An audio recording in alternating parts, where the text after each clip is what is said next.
సామెతలు 15:8 ఏముంటుందంటే, భక్తిహీనులు అర్పించు బలులు యెహోవాకు హేయములు, యథార్థవంతుల ప్రార్థన ఆయనకు ఆనందకరము.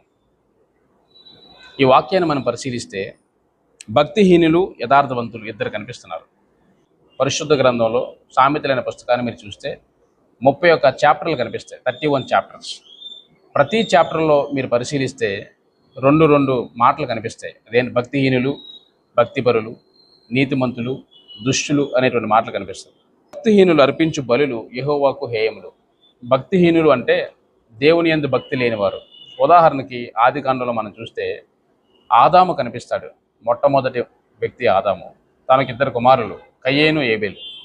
కయ్యేను భక్తిహీనుడు, హేబేలు భక్తిపరుడు. హేబేలు అర్పించే అర్పణ హృదయపూర్వకంగా దేవునికి ప్రార్థన చేసి మనస్ఫూర్తిగా అర్పించేవాడు. కానీ కయ్యేను దురుద్దేశంతో ఇష్టపూర్వకంగా కాకుండా అర్పించేవాడు.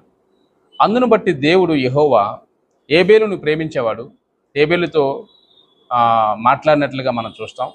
కానీ కయ్యేనుతో మాట్లాడినట్టు మనం చూడడం. కయ్యేను ద్వేషించినట్లుగా, లేకపోతే కయ్యేను తాలూకా ఆ దురుద్దేశంతో ఉండడం వల్ల దేవునితో కనెక్షన్ లేనట్టు చూస్తాం.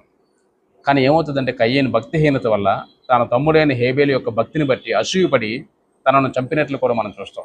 ఈ విధంగా భక్తిహీనులు మరి దురుద్దేశంతో పనులు చేస్తూ ఉంటారు. తర్వాత యథార్థవంతుల కోసం మనం చూస్తే యథార్థవంతుల ప్రార్థన ఆయనకు ఆనందకరము. హన్నా అనేటువంటి స్త్రీ మనకు కనిపిస్తుంది. ఆమె గొడ్రాలు అనమాట, పిల్లలు లేరు. తన పిల్లల కోసం ఏడుస్తూ దేవుని సన్నిధికి వెళ్ళి చాలా దూరం ప్రయాణం చేసి ఏడుస్తూ కన్నీటితో ప్రార్థన చేసేటప్పుడు యెహోవా లేకపోతే దేవుడు చూసి ఆమె హృదయాన్ని గమనించి యథార్థమైన ప్రార్థన విని ఆమెకు జవాబిస్తాడండి. యథార్థంగా ప్రార్థన చేసినటువంటి స్త్రీ హన్నా, ఆ ప్రార్థన దేవుడికి ఆనందాన్ని కలిగించింది. అందును బట్టి మంచి కుమారుణ్ణి దేవుడిస్తాడు. ఆమె ఎలా ప్రార్థన చేస్తుందంటే, అయ్యా నాకు నువ్వు కుమారుల్ని ఇస్తే, పాప కానీ బాబు కానీ, నేను తీసుకొచ్చి మీ సన్నిధిలో పెట్టేస్తాను, నేను మీకు అర్పించేస్తాను, నేను మీకు సమర్పించుకుంటాను, నాకు మాత్రం పిల్లలు కావాలి, దయచేయి ప్రభా, దయచేసి నాకు అనుగ్రహించిన దేవా అని ప్రార్థన చేసి ఏడుస్తున్నప్పుడు ఆమె యథార్థవంతమైన ప్రార్థన దేవుడికి ఆనందాన్ని కలిగించింది. అద్భుతంగా మరుసటి సంవత్సరం నాడు ఒక మంచి కొడుకును దేవుడిస్తాడు. అతడే సమూయేలు.